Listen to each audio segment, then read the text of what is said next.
नमस्कार मित्रांनो, आज डायरेक्ट आपल्या कॉलेजला होतं पीपीएल प्रोजेक्टचे एक्सप्लेनेशन. हा प्रोजेक्ट तुम्ही मागच्या ब्लॉक मध्ये पाहिलाच असेल. यांनी डायरेक्ट उस्तरून टाकला होता प्रोजेक्ट आणि आता परत नीट करून घेऊन चाललंय. आज सकाळी झोपून उठल्यावर आपल्या एवढं ऊन लागत होतं ना का माफच नाही त्याला. आता मित्रांनो, आपण सकाळी उठलो मग दात बीत घासून आपल्याला जायचं होतं कॉलेजला. मग कॉलेजचं आवरून मिळून आपण गेलो नाश्ता करायला. हा बघा, डायरेक्ट नवे कपडे बिडे घालून पैशावाला माणूस डायरेक्ट कडक मध्ये चालला होता. त्याच्यानंतर मग गेलो आपण पटापट नाश्त्याला. उन्हाचा तडाखा एवढा जोरात होता का मोकार चटकी बसत होती. तर तुम्ही अशा उन्हाळा म्हणल्या उन्हच लागणार ना, आज मोकारच लागत होतं. पण त्याच्यानंतर मग आपण पटापट कॉलेजला जाऊन पाहतोय पोरांचं डायरेक्ट स्टॉक घ्यायचं काम चाललं होतं. जे घेतलेलं आहे ते साखे लाल लाल दिसतंय ना, अजून घेऊन राहिलेत पोरं. काय बोलावं आता यांना. आता तुम्ही दोन शब्द कमेंट मध्ये व्यक्त करा. त्याच्यानंतर मग 2 लेक्चर झाले, आपल्याला जायचं होतं जेवण करायला. त्याच्यानंतर मग जेवण बंद करून आपण आलो रूम मधून प्रोजेक्ट घेऊन आपण चाललो होतो कॉलेजला. तेवढे यांनी मागून हाक मारली, तुम्ही दाखव बरं प्रोजेक्ट. त्याच्यानंतर मग त्याला चालता प्रोजेक्ट दाखवला. मग गेलो आपण पटापट कॉलेजमध्ये जाऊन पाहतो यांचं वेगळंच चाललं होतं. त्या दिवशी त्यांचा प्रोजेक्ट बंद पडला, आज यांचा बंद पडला. यांचं चाललं होतं प्रोजेक्ट निस्तारायचं काम. तेवढ्यात ये सब क्या देखना पड़ रहा है।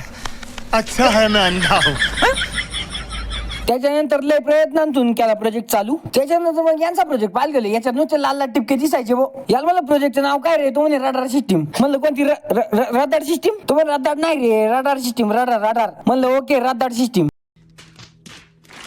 तर मग आपण इथं उभंच राहिले होते तेवढे लगेच कॅमेरा घेऊन आले फोटो काढायला आपला. पोरं म्हणे आपण लय भारी दिसायला लागलो हो. हे डायरेक्ट आपले फोटो काढायला आले. पोरं म्हणजे तुमचा नाही माझा फोटो काढायला आले. त्यांना कळालं मी सेलिब्रिटी. त्यानंतर मग फोटो काढून झाला. पोरांना ऍप्लिकेशन लिहायला सुरुवात केली. पोरांना म्हणलं का बरं ऍप्लिकेशन लिहिताय बा? ते म्हणजे काल लेक्चरला आम्ही बंक मारला होता, त्याच्यामुळे ऍप्लिकेशन लिहितोय. त्याच्यानंतर मग कॉलेज सुटायचा टाइम झाला होता. त्याच्यानंतर मग प्रोजेक्ट सबमिट करून आपण आलो हॉस्टेलला. त्यानंतर मग आपल्याला जायचं होतं बाहेर नाश्त्याला. त्याच्यानंतर कॉलेजच्या बाहेर जाऊन पाहत होतं याला ना लाल पाणी जरा जास्त झालं होतं, त्यामुळे याला रस्त्याच्या कडेला झोप्या रोग झाला डायरेक्ट. त्याच्यानंतर मित्रांनो थोडंच पुढे जाऊन पाहतो याचा डायरेक्ट गबक रस प्यायचं काम चाललं होतं. बरं गपचित पेत होता बघा, मी मागू नाही म्हणून. त्याला म्हणलं मी नाही मागव, त्याला की फटाफट पिऊन. मग घेतला गाडी टापाट पिऊन. त्याच्यानंतर मग आपण नाश्ता बिष्टा करून आलो हॉस्टेलला. आजचा ब्लॉग कसा वाटला कमेंट करून नक्की सांगा.